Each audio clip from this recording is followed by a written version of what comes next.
Flat number 213। दिसंबर का महीना था। आज बाकी दिनों से ठंड भी ज़्यादा थी। ठंडी हवाएं भी चल रही थी। राजू अपनी चाइनीज़ की रेहड़ी के पास ही बैठा हुआ था, क्योंकि ठंड की वजह से आज ग्राहक भी कम थे। तभी एक अचानक आवाज़ सुनाई देती है। आवाज़ में ठंड और थरथराहट साफ सुनाई दे रही थी। भैया, 2 चाइनीज़ मंचूरियन पार्सल कर दो और थोड़ा तीखा बनाना प्लीज। ये आवाज़ थी वैभव की। वैभव एक साधारण सा दिखने वाला 30 साल का नौजवान लड़का था। वो इन्फोटेक कंपनी में काम कर रहा था। हाल ही में उसका ट्रांसफ़र जयपुर में हुआ था। वो और उसकी वाइफ सनाया, जो पेशे से एक टीचर थी, आज ही अपना सारा सामान लेकर सुबह ही जयपुर पहुंचे थे। अपनी सारी सेविंग्स लगाकर और थोड़ा सा लोन लेकर उन्होंने यहाँ पर घर लिया था। इतने में वैभव अपने मन में सोचता है, कल सुबह ऑफिस में रिपोर्टिंग है, जल्दी उठ के निकलना पड़ेगा, वरना पहले ही दिन इम्प्रेशन की धज्जियां उड़ जाएंगी। इतने वो सोचता है कि फ़ोन की घंटी बजती है। फ़ोन सनाया का था। सनाया कहती है, कहाँ हो, बहुत भूख लग रही है। वैभव कहता है, अभी आया, बस 2 मिनट। इतना कहते ही वैभव फ़ोन काट देता है और पूछता है रेडी वाले से कितना हुआ। वहाँ से पैसे देकर वैभव निकल पड़ता है अपने अपार्टमेंट की ओर। उसका अपार्टमेंट पास ही होता है, जिसकी वजह से वो पैदल जा रहा था। थोड़ा सा चलते ही वैभव को पीछे से आवाज़ आई। मुड़कर देखा तो वहाँ एक बूढ़ा आदमी लंबे सफ़ेद बालों और दाढ़ी के साथ धूल सी सनी चादर लिए खड़ा था।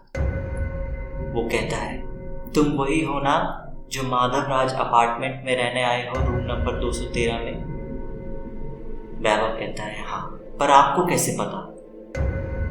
वैभव आश्चर्यचकित हो जाता है। उधर सनाया घर के सामान को अपनी अपनी जगह पर रख रही थी। तभी उसको ऐसा लगा कि पीछे से कोई आया है। उसे लगा वैभव होगा। सनाया कहती है, आ गए? कहाँ रह गए थे? भूख के मारे मेरी जान निकल रही है। सुबह से चिप्स के अलावा और कुछ भी नहीं खाया है। लाओ, मैं अभी डिश में परोस के लाती हूँ। ऐसा बोलते ही सनाया पीछे मुड़ी और देखा कि दरवाजा वैसे का वैसे ही बंद था और वहां कोई भी नहीं था। सनाया घबराई। उसे महसूस हुआ कि उसने कुछ सुना, या शायद वो उसके दिल का वहम था। उधर वैभव के सवाल पर बूढ़ा आदमी पलट कर जाने लगा और बड़बड़ाने लगा, गलत किया, नहीं आना चाहिए था तुम्हें यहाँ, गलत किया। वैभव कोई भी तरह की प्रतिक्रिया नहीं दे पाया। उसे जाते हुए देखता रहा। धीरे धीरे वो बूढ़ा आदमी कोहरे में समा गया। एक तेज गाड़ी के हॉर्न ने उसका ध्यान भंग किया और फिर वैभव अपने घर की ओर चल दिया। यहाँ सनाया तय नहीं कर पा रही थी कि उसने जो देखा वो भ्रम था या कुछ और। सनाया सोच ही रही थी कि इतने में डोरबेल बजती है और वो चौंक जाती है। दरवाजे पर वैभव था। दोनों ये बात एक दूसरे को बताना चाहते थे, पर बता नहीं पा रहे थे। रात के 2 बजे थे। वैभव सो चुका था, पर सनाया की नींद कोसों दूर थी। थोड़ी देर में बस वो बार बार करवट बदल रही थी। बेडरूम में डिम लाइट जल रही थी और सनाया अपने ख्यालों में डूबी हुई थी। सनाया सोच रही थी वैभव से वो पहली मुलाकात, पहली डेट, घर वालों को मनाने की कोशिशें, और आज देखते ही देखते उनकी शादी को 2 साल हो चुके थे। डिम लाइट के उस बल्ब में मानो उसे सब कुछ दिख रहा था। अचानक से वो चौंकी। उसे लगा कि कबर्ड के पास कोई उसे घूरे जा रहा है। अंधेरा ज्यादा होने की वजह से उसे कुछ दिखाई नहीं दे रहा था। वो हिम्मत करके उठी, पर वहां कोई नहीं था। वो डरी हुई थी। ये दूसरी बार था जब उसको ऐसा लगा कि कोई उसे देख रहा है। वो घबरा के कंबल सिर पर ओढ़कर सो गई। थोड़ी ही देर सोई हुई थी वो कि उसकी आंख फिर खुल गई। उसको लगा जैसे कोई मांस सड़ रहा है। उस बदबू से उसका सर फट रहा था। उसने बाजू में देखा पर वैभव वहां पे नहीं था। वो घबराई और किचन में गई। शायद वैभव पानी पीने उठा। वो हॉल में आई पर वहां भी वैभव नहीं था। उसे महसूस हुआ कि इस रूम में ठंड कुछ ज्यादा ही है। ठंड के मारे उसका पूरा बदन कांप रहा था। वो बेडरूम की ओर जा ही रही थी कि तभी उसे वो बदबू फिर आने लगी। उसको लगा पीछे कोई है। वो मुड़ी और देखते ही देखते उसके होश उड़ गए। दरवाजे के पास एक औरत खड़ी हुई थी जो उसे ही घूर रही थी। धीरे धीरे उसके पास आने लगी। जैसे जैसे वो पास आ रही थी वैसे वैसे ठंड और बदबू बढ़ रही थी। वो चीखना चाहती थी, वहां से भागना चाहती थी, वो पर जैसे किसी ने उसके शरीर को जकड़ लिया था। उसे ऐसा महसूस हो रहा था कि वो औरत उसे बिल्कुल पास खड़ी थी। सनाया अपनी आंखें बंद करना चाहती थी पर कर ना सकी। उसने उस औरत की ओर देखा। काले लंबे बाल, पीली आंखें, आधा जला हुआ शरीर जिसमें से थोड़ा धुआं भी निकल रहा था। वो बदबू उसी औरत में से आ रही थी। वो पास आई और कहा, वो आएगा और तुम्हें भी जला देगा, सबको मार देगा। चले जाओ यहां से अगर जान प्यारी है। सनाया की आंखें खुली की खुली रह गई। वो डरी हुई थी। उसकी नजर घड़ी पर गई तो सुबह के 5 बजे हुए थे। दिसंबर की ठंड में उसका पूरा शरीर पसीने से भीगा हुआ था। उसका सिर अभी भी दर्द कर रहा था।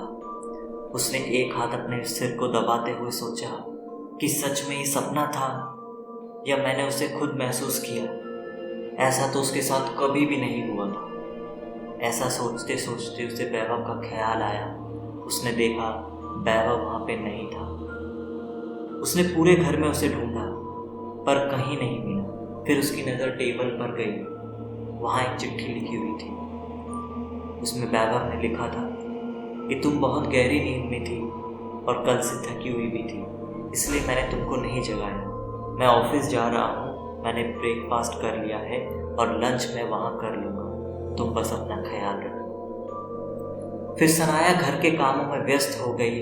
काम करते करते उसे एक ही ख्याल आ रहा था कि कल उसने जो महसूस किया क्या वो सच में सपना था या फिर कुछ और। दोपहर के 2 बज रहे थे। वैभव ने सनाया को मैसेज किया, आज मैं 3 बजे आ जाऊंगा, डिनर मत बनाना, हम बाहर खाने जाएंगे। रात के 11 बजे दोनों डिनर करके घर पहुंचे।